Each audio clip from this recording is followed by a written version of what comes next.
Günaydın dostlar. Alemi mahallenizin en değişik kanalına hoş geldiniz. Değişik yollarla sabahın 5.30'da kalktı, o yüzden biraz keyfi yerinde değil. Şu an Laos'un en kuzeyine, Çin sınırında yaşayan oradaki etnik grupları keşfetmek için, yani Laos'u keşfetmek için artık yolculuğuma start verdim. Bu video değişik bir video olacak benim kanalda, konsept için. Aslında bir trene binip kuzeye doğru gidiyor olacağız. Şu an bir trene bineceğim. Çinliler buraya, abi ben geçen sefer geldiğimde yoktu. Çinliler buraya bir hızlı tren yapmış. Laos'a ya hızlı tren yapmış. Ve otobüsle 11-11,5 saat süren yolculuk şu an bu trenle 2 saat 2,5 saat sürecek. Bu Çinliler nereye gitsem ya yol yapmış, ya köprü yapmış, ya tren rayları döşemiş, ya liman yapmış. Tabii ilk başlarda bunu ayıkamıyordum ama artık hem yaş 34-35 oldu, hem de artık senelerdir Asya'da gezince bu Çinli abilerimiz buralarda ne işler çeviriyor falan filan az çok ayıktım. Ama öncesinde 2 kilometre önce otobüs terminaline, sonra 20 kilometre şehrin dışındaki tren istasyonuna gideceğiz. Ve abicim yaptın da lan, ülkenin yarısı bu başkentte yaşıyor, bari içine kadar getirseydin, 20 kilometre daha uzatamadın mı? Neyse hadi gidelim. Oh. Sabah 6:10 geçe tam otobüs vardı, hostelime 2,5 kilometre. Koşa koşa yetiştik. Abi şuna bakın ya, ne güzel. Sabah akşam mesai saati sayılır artık, 6:30 geçti. 7'ye geliyor ama hala sessiz, sakin. Veya yani Asya'nın ve dünyanın en temiz, en fakir ülkelerinden biri diyoruz ama temizliği görüyorsunuz değil mi? Asya'nın en fakir ülkesine yapılmış şu tren istasyonunun özelliğine ve güzelliğine bakın. Biraz sonra da trenleri görün şimdi. Geldik. Vallahi bayağı temiz, güzel. Laos'ta gördüğümüzde çok şaşıracağımız bir yapı olmuş. Şimdi buradan bilet alacağız. Tabii ki bugüne var mı yok mu emin olamadım. Birisi dedi ki bugüne bilet yoktur dedi. 7. Okay. I will buy cheaper price. Yeah.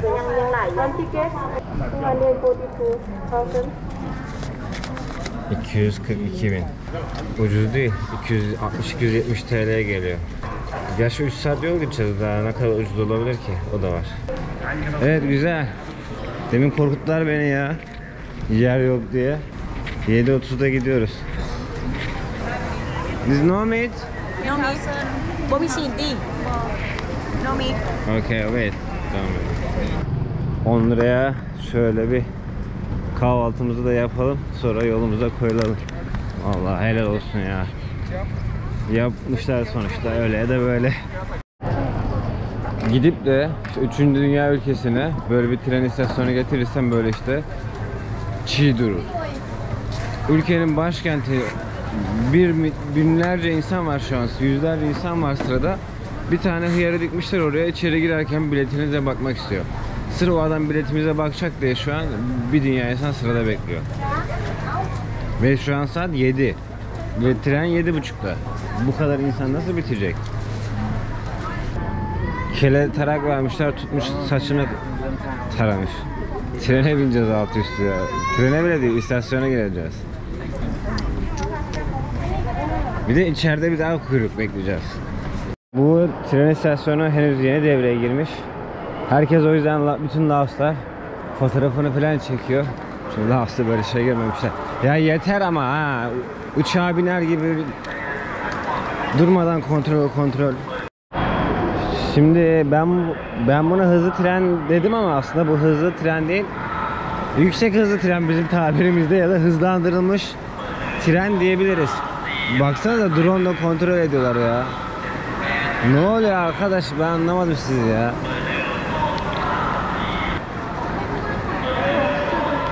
Biz. Okay. 4. vagonda 4. koltuktayız herhalde, anlamadım. Evet. Numaram nerede yazıyor? 4F burası.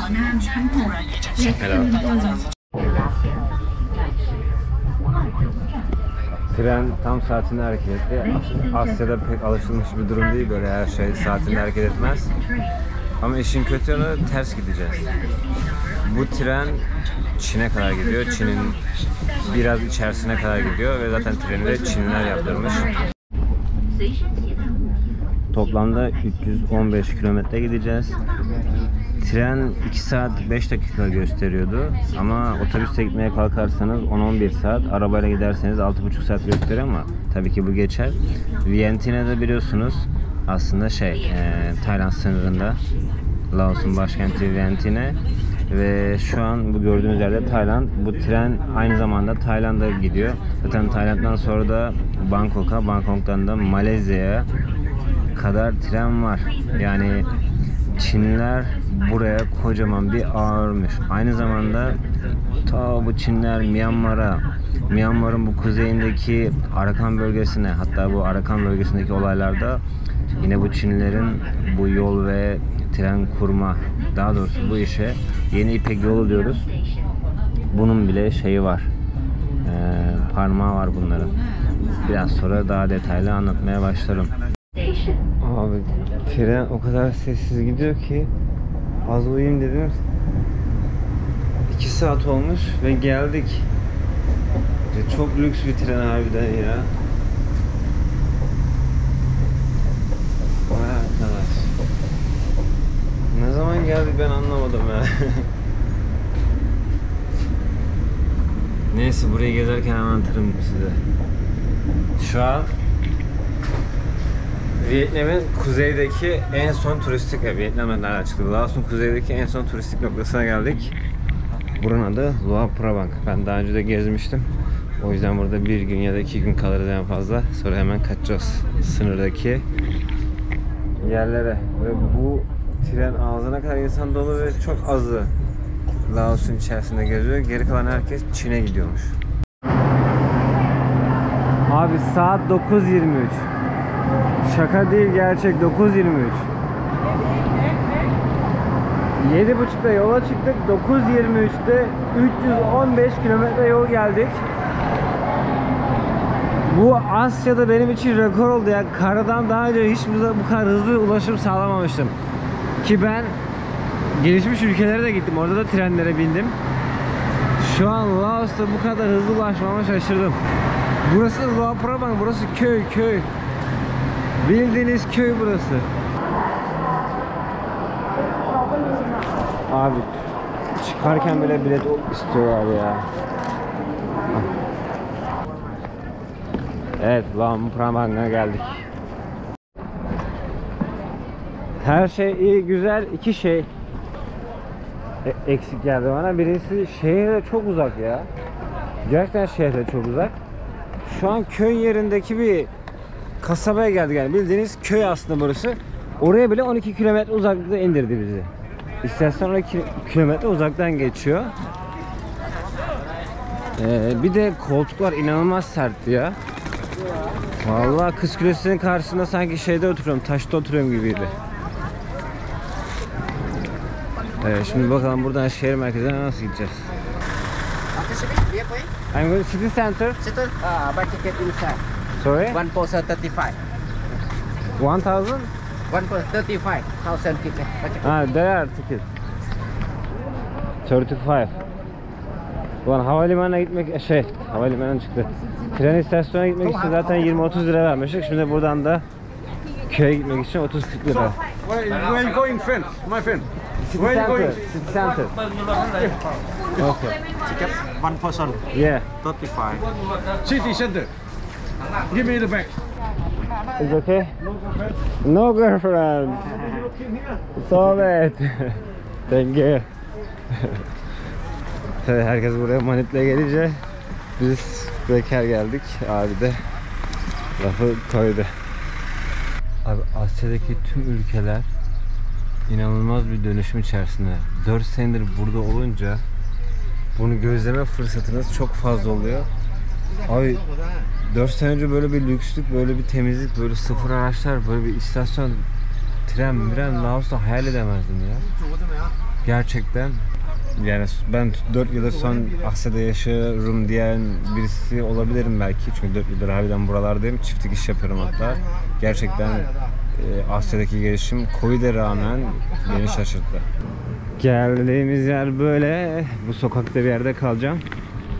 Normalde hosteller yani 6 kişilik, 8 kişilik, 10 kişilik odalar işte 5, 6, 7 dolar bandından başlıyor şu an bu köyde.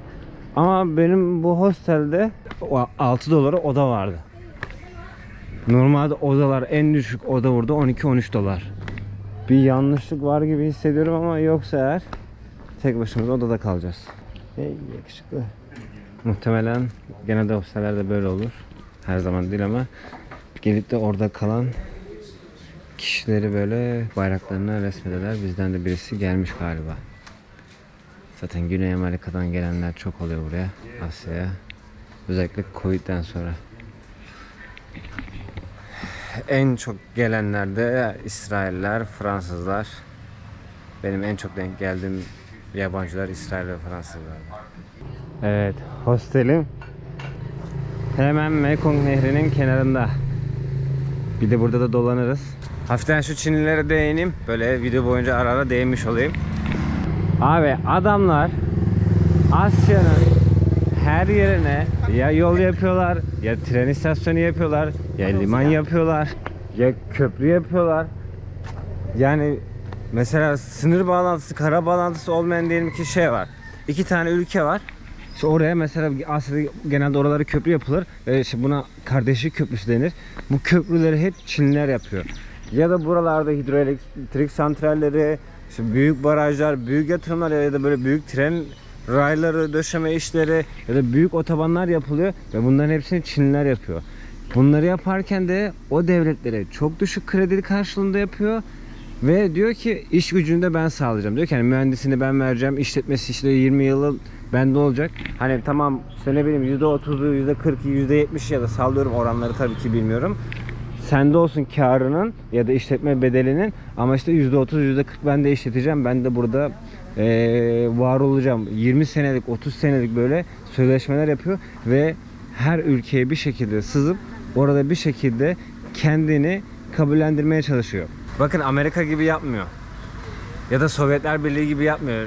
Bir rejim ya da sistem ya da politika oraya dayatmıyor. Ya da Amerika gibi durun ben size işte demokrasi getireceğim, sizi işte rahata kavuşacağım gibi böyle gidip de orada askeri hiçbir şey yapmıyor. Çin şu an her yere sızmış durumda ve bunları yaparken de hiçbir şekilde ne Amerika'nın ne Sovyetlerin ya da işte Batı bloğunun ya da Doğu bloğunun stratejisini izlemiyor. Özellikle Sovyetler yıkıldıktan sonra adamlar tamamen parayla, ucuz krediyle, ucuz iş gücüyle bunu yapmaya çalışıyor. Bu ta Orta Asya'da da yapıyor. İşte ta Azerbaycan'a kadar hatta oradan bize kadar uzanan adamların bir politikası var. Ve deniyor ki buna ne diyorlardı ya? Yani modern İpek yolu diyorlar ama bir adı daha var. Çinlilerin bu politikasının bir adı daha var. Ve şöyle bir şey söyleyeyim arkadaşlar. 2018'de, 2017'lerde artık iyice bu işlemlere başlamaya başlıyor.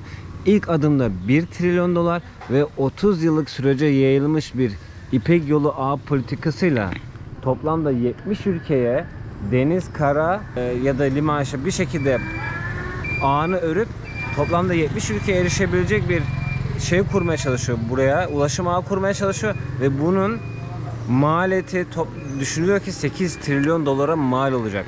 Ama adamlar 8 trilyon dolar buna yatırmaya göze aldıysa bu 30-40 senelik zaman diliminde ne kadar kazanacağını siz düşünün. Şu an Laos erişilmesi güç ama ham madde kaynaklarını değerlendiremeyen bir ülke mesela. Ne yapıyor? Laos'un ham maddesini alıyor, götürüyor. Bu tren rayları sadece yolcu çalışmak için yapılmadı. 3-5 tane tipsiz Çinli ile benim gibi burnu yamuk bir tane herifi taşısın diye yapmadılar bu adamlar bu kadar buraya masrafı. Tabii ki bu adamlar buraya ham madde kaynaklarını götürmek için yaptılar. Aynı şekilde Orta Asya'da da aslında Çin artık çok etkin bir rol. Sovyetlerden sonra mesela önceden belki işte Kazakistan, özellikle Kazakistan'la Özbekistan, hatta Türkmenistan'ı bile sayabiliriz. Gazının %70'ini 80'ini Rusya'ya verip Rusya'dan da işte ne bileyim belki Avrupa'ya satarken yani Rus adamlardan gaz alıp Avrupa'ya satıyordu zamanında Sovyetler Birliği mesela. Ama şimdi artık o politika bozuldu. Çin geldi abi, oraları da aldı. Oradan da böyle gazı, petrolü çaktırmadan 20 senelik, 15 senelik operasyonlarla kendine bağladı. Şu an dünya ham maddesini kendisine bağlıyor ve kendisine de ucuz iş gücü var.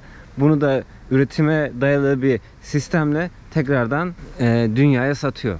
Yani Türkmenistan'dan aldığı ham maddeleri işleyip tekrardan geri Türkmenistan'a satıyor. Sallıyorum. Birkaç nokta daha var. Onları da devam bölümlerde iletirim. Şimdi hostelin resepsiyonu yoktu. Check-in yapamadım. Belki gelmiştir. Şimdi gidip yapalım. Şimdi bunlar genelde guest house tarzında olduğu için bizim hala şey gelmemiş. Siz söyleyin. Sahibi hala yok.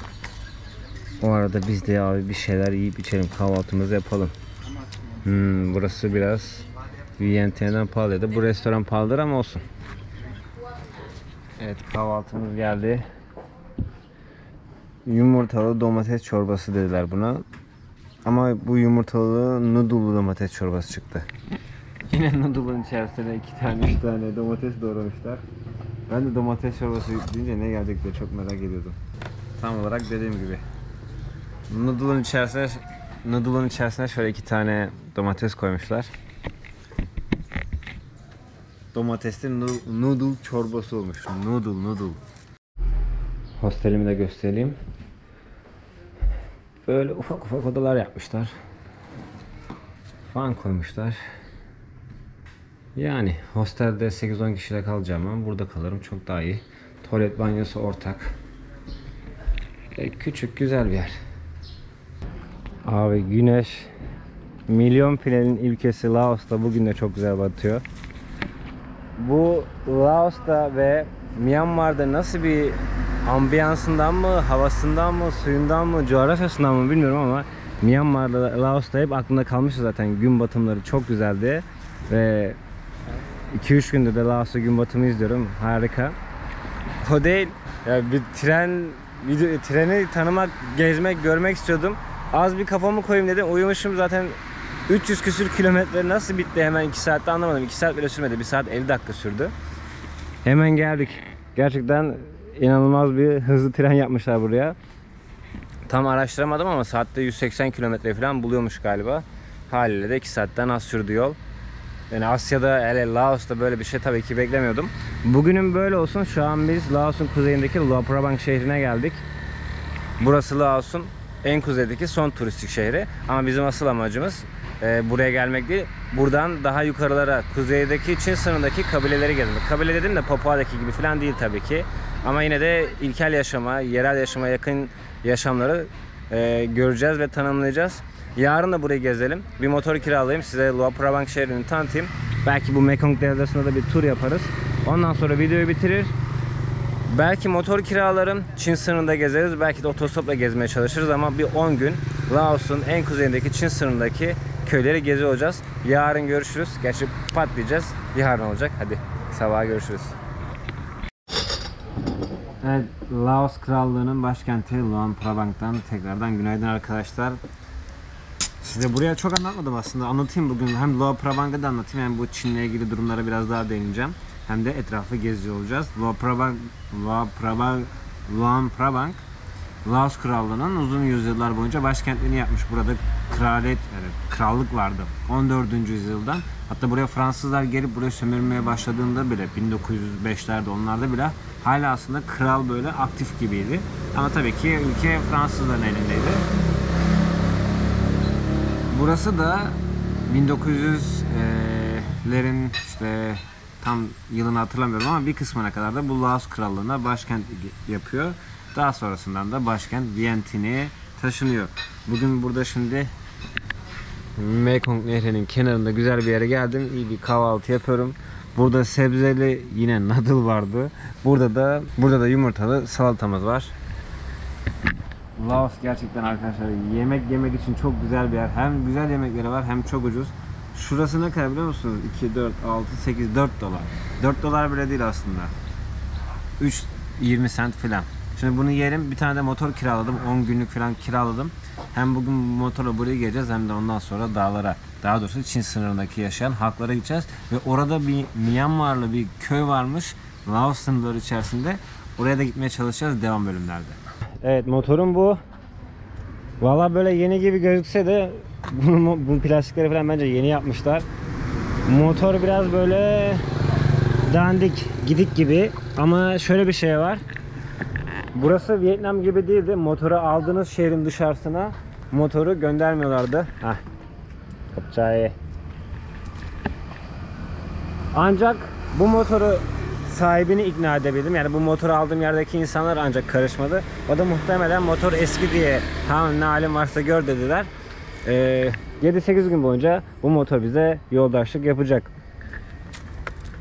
Yani öyle dandik bir yerden aldım ki motoru kask bile yoktu. Bana gittiler kız kaskı verdiler. Laos'un bu eski başkenti Luang Prabang, Kraliyet zamandan kalma başkenti yani burası. Kan ve arka tarafta da Mekong Nehri var. O iki nehrin buluştuğu, arada birleştiği, arada ayrıldığı bir noktada. Şimdi Poisi, eğer yanlış söylemiyorsam Poisi mi ne öyle diyorlar. Poisi Dağı diye geçiyor ama nehirden yüksekliği 100 metreymiş. Tabi denizden yüksekliğini bilmiyorum ama aslında 100 metrelik bir tepeye geçiyoruz. Şu an Luang Prabang'ın önemli noktalarından birisiymiş. Kraliyet döneminde de önemliymiş. Burada gördüğünüz evler, şu evler var ya, bak aslında sokaklar çok düzgün, palmiyeli, yeşil alanla ayrılmış belirli alanlar var. Bu taraflara da bakın, hep ev tipleri, kat sayıları genelde aynı, dümdüz, şehir yapısı çok güzel. Bunlar biraz Fransızların etkisinde kalmış yapılar. Buranın bazı güzel binaları falan da var. Onlar zaten tamamen Fransızlardan kalma. Şu kraliyetle Fransız mimarisini burada birleştirmişler. Luang Prabang diye çok güzel bir şehir oluşmuş. Ve UNESCO tarafından Dünya Koruma Mirası listesine alınmış. Milyon filin ülkesi Laos'taki en güzel noktalardan birisi. Zaten 3 tane turistik noktası var. Vientiane, Vang Vieng ve Luang Prabang. Biz Vang Vieng kısmını atladık. Size Vang Vieng'i belki dönüşte gösteririm. Şu an dediğim gibi kuzeydeki köylere gideceğiz. Şimdi nehirleri de göstereyim. O Nam Khaeng Nehri. Bu da o Asya'nın en büyük 7. dünyanın en büyük 14. nehri olan Mekong Nehri'nin kollarından bir tanesi.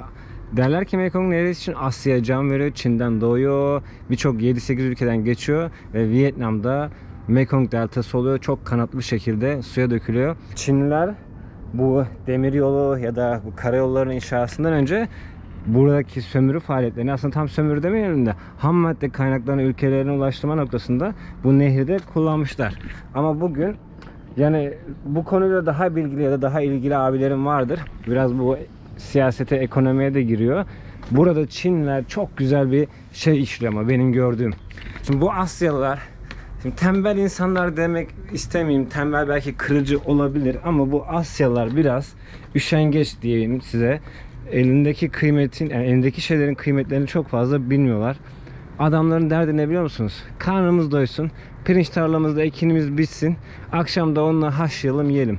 Dertleri bu kadar. Ellerindeki malzemelerin kıymetini bilmiyorlar. Çok böyle zengin olmak ya da büyümek gibi niyetleri yok. O yüzden Asya'ya nereye giderseniz gidin mutlaka Çinliler komite kurmuş. Malezya'ya gidin var, Borneo Adası'na gidin var, Endonezya'da var, Singapur'da var. Ne bileyim daha Asya, özellikle Güney Asya'nın her yerinde var. Şu an Myanmar'da bile, aslında Arakan olaylarında bile bu adamların parmağı var arkadaşlar. Şimdi orada adamlar hem demiryolu hem de yol yapmak istiyorlar. Çin hükümeti ve biraz Myanmar hükümetiyle bu konuda problemler yaşamışlar. Tamamen Arakan olayları buna bağlayamayız tabi ama Çinliler de deniyor ki o arada oradaki bazı ayaklanmalarda Çinlilerin de böyle dürtüklediği olmuş. Hatta orada şey de var. Yanlış biliyor olabilirim. Zümrüt ya da yakut yatakları var. Çok zengin. Elmas da olabilir. Maden yatakları var. Bir yandan da Çinliler ona da erişmek istiyor. Bunlar adamlar ucuz iş gücü, teknoloji, kredi, bu şekilde ülkelerin içerilerine giriyor. Şimdi Laos diyor ki ya ben sana tren yapmasam sen 30 sene daha yapamazsın. Gel ben sana bu treni yapayım. 30 sene ben kullanayım. 30 sene sonra yine senin olsun. Bu 30 senede de işte ne yapıyorlar? Adamlar bu demiryolu ağını aynı zamanda yük taşımacılığında da kullanıyor. Tabii bu demiryolunu yaparken bazı şartlar da sunuyor. Diyor ki ya ben işte IMF gibi düşünün. ya da ne bileyim Marshall yardımları gibi düşünün. Bunu yaparken de bazı şeyler de, maddeler de sunuyor. Ya ben senin şu kısmında şu kadar şeye söz hakkı olmam lazım. Bunun bu kadarını ben işletmem lazım. Bu maden yatağının yanından geçireceğim bu tren raylarını. Buradaki maden işletmesinde %50'si benim olması lazım. Zaten bu Güney Asya'daki ülkeler dediğim gibi teknolojide biraz geri kaldı ve tembel olduğu için işçilik noktasında da eksikleri yani uzmanlıkları olmadığı için Çinliler bunu çok güzel bir fırsat bilmiş ve şu an daha önce de dediğim gibi tam 70 ülkeyi kapsayan, bunun içerisinde birçok liman, işte Avrupa'nın, Asya'nın ve Afrika'nın da içinde bulunduğu bir yol güzergahı peşindeler. Şimdi bu tepedeki yolculuğumuz da bitti. Ve Çinlilerin Asya'daki bu politikasını da az çok anladınız. Bir gezgin en fazla bu kadar değinirdi. Daha detaylı değinmek istiyorsanız aslında internette, YouTube'da ya da bloglarda güzel kaynaklar var. Ben Asya gezim sırasında ama şunu hep görüyordum. Yani niye diyorum her yerde Çinliler var. Adam niye Malezya'ya gelmiş? Bütün en iyi şeyler Çinlilerin, ya da ne bileyim gidiyorsunuz bilmem ne ülkesine Asya'da, bütün nimetler, bütün ticaretler Çinlilerin elinde. Her yerde Çinliler var. Hiçbir zaman ayak işleri yapmazlar. Her zaman kendi işlerini yaparlar. Ve her zaman da o bölgedeki en zengin insanlar Çinlilerdir. Laos halkını eleştirecek çok az bir şey var. Ama mesela şurada görüyorsunuz değil mi? O şeylerde kuşlar var. Hiç Laoslardan da beklemediğim bir hareket. Zaten bunu dünyanın diğer noktalarında da görüyoruz. Sadece buraya özel değil. Maalesef tutmuşlar kuşları falan filan. Ve diyor ki size para ver bunu salayım diyor. Kuşu özgürlüğüne kavuşturuyorsunuz para vererek ama gidip sonra bir daha aynı kuşu bir daha yakalıyorlar. Ve karşıda gördüğünüz o yapı Laos Kraliyeti'nin Kraliyet Sarayı. 1904 yılında yapılmış aslında. Fransızlar buradayken dediğim gibi bir süre kraliyetle Fransız işgali burada bir yürümüş. O dönemden kalma bir tane Kraliyet Sarayı. Bu da sarayın girişindeki bir anıt ya da bir bina diyelim. Çok güzel inşa etmişler, yalan yok ama dediğim gibi Laos'ta bunlardan onlarca bir sürü var. O yüzden dediğim gibi hepsine tek tek gitmeye gerek yok. Zaten hepsini dışarıda göre bir sürü şey görmüş olduk. Çin'in dünya üzerinde yapmak istediği bu projenin adı Kuşak ve Yol Projesi'ydi. Demiştim ya ilk başta 1 trilyon dolar, daha sonrasında da 8 trilyon doları bulan bir şey yapmak istiyor. Yaklaşık 70 ülkeyi kapsıyor. Yine milyon tane bir şeyle tapınak. Belki sıfır Laos'ta var ya 100 tane 200 tane tapınak vardır ve binlerce, bak binlerce derken abartmıyorum, binlerce de Buda heykeli vardır. Bu Budistleri seviyorum. Bak namuslu insanlar, dürüst insanlar. Asya'da pazarlık yapmamanız gereken tek yer Budist ülkelerde, yani daha doğrusu Myanmar'la Laos'tur. Gerek yok, adamların kazıklamak gibi, kötülük gibi niyetleri yok. Ama adamları anlamadım. Abi niye her yere bu kadar fazla tapınak inşa ediyorsunuz ve neden bu kadar fazla masraf yapıyorsunuz? Bunların da bazılarının şeyleri altın kaplama, altın yaldızlı falan. Yani ben sadece yani Budizm'de, Hinduizm'de ya da Müslümanlıkta değil, tüm dünyada gerçekten hani anlamıyorum. Fakir de bir ülke yani. Tarih sahnesinde de çoğu zaman da fakirmiş. Ama işte bu kadar fazlaya gerek var mı? Aynı şehirde 500 tane tapınağın anlamı ne? Anlamış değilim. Gerçekten hani kendi dinimle de bunu bazen sorguluyorum. Yani gidiyorsunuz abi bir mahallede 3 tane cami var.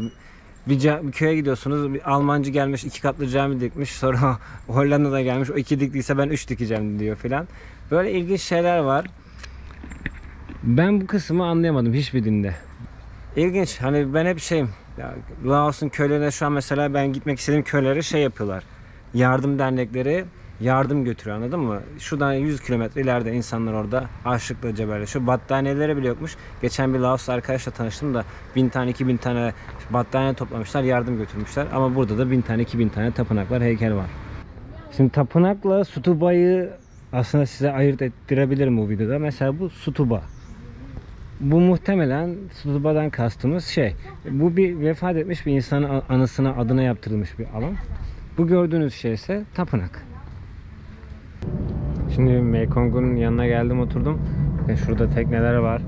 Şu karşıda var. Aslında bir sürü var ama şu bazı noktalar, buralarda durak, merdivenli yerler var ya, oralar durak. İnsanlar buradan tekneye biniyor.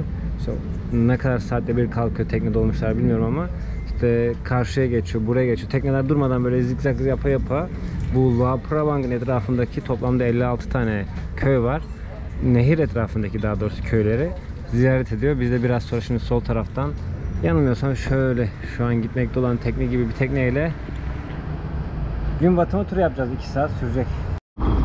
Evet, Mekong Nehri'nde 2 saat sürecek ve gün batımına denk getirdiğim turum başladı. Normalde biliyor musunuz koskoca tur az daha tek başıma olacaktı. Kimse gelmiyordu. Son anda kalkmaya yakın arkamdaki turistler geldi. Yanında da bir tane rehberleri var. Ama sempatik insanlar.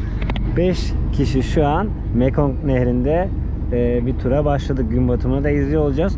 Aynı zamanda size bu Mekong Nehri'ni de hadi politik durumunu, Çin'in de bu nehir üstünde haksız hakimiyetini ve bu nehir üstünde yaptığı işlemlerle buradaki diğer 5-6 ülkeyi nasıl kendi ellerine avuçlarına aldığını anlatıyor olayım. Biraz daha açıklara gidelim. Orada da size Mekong Nehri'nin bu coğrafyadaki politik ve tarımsal önemini anlatıyor olayım. Mekong'u da özetleyeyim size. Mekong Nehri Çin'in Tibet bölgesinden doğuyor.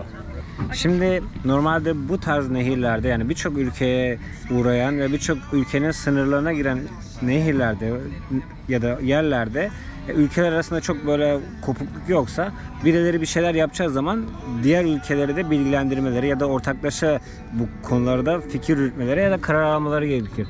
Ama Çin kendi sınırları içerisindeki Mekong Nehri'nin kollarında ya da ana halterinde birçok büyük baraj inşa ediyor ve birçok büyük barajda nehrin Çin'den sonraki kısmında yaşayan ülkelerinde susuzluk ve kuraklık yaşamasına sebep oluyor.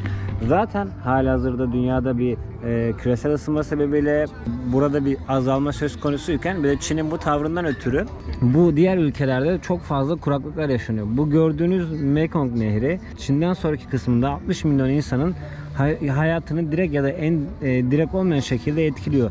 Çünkü bu Asya'daki ülkeler, hani bu Güney Asya'daki ülkeler en büyük geçim kaynaklarından ve en büyük besin maddelerinden birisi pirinç. Ve bu nehir yatağının beslediği düzlüklerdeki pirinç tarlalarıyla insanlar bu tarımsal faaliyetlerini yapıyor. Ama Çin buraya çok büyük barajlar inşa ettiği için maalesef buradaki insanlar susuzluk ve tarım alanlarını sulayamama tehlikesiyle karşı karşıya kalmış, kıtlıklar ve açlıklar noktalarına yaklaşılmış. Ondan sonra Çin ama bunu yaparken sadece oraya baraj inşa edeyim de bundan kar edeyim diye de yapmıyor.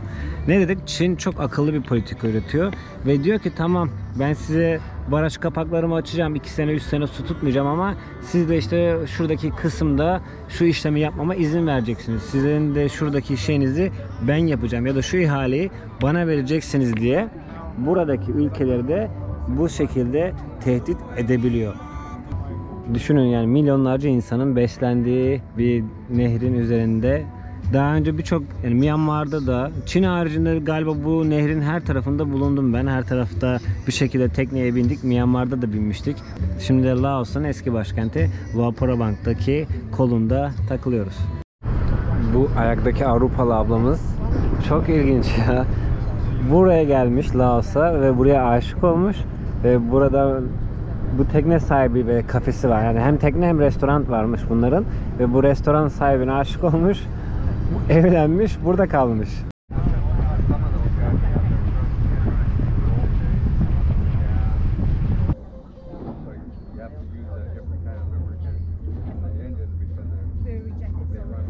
Böyle anlarda da halime çok şükrediyorum. Çok şanslıyım. Yıllardır sürekli dünyanın başka bir noktasında gün batımını yaşıyorum ve yakalıyorum.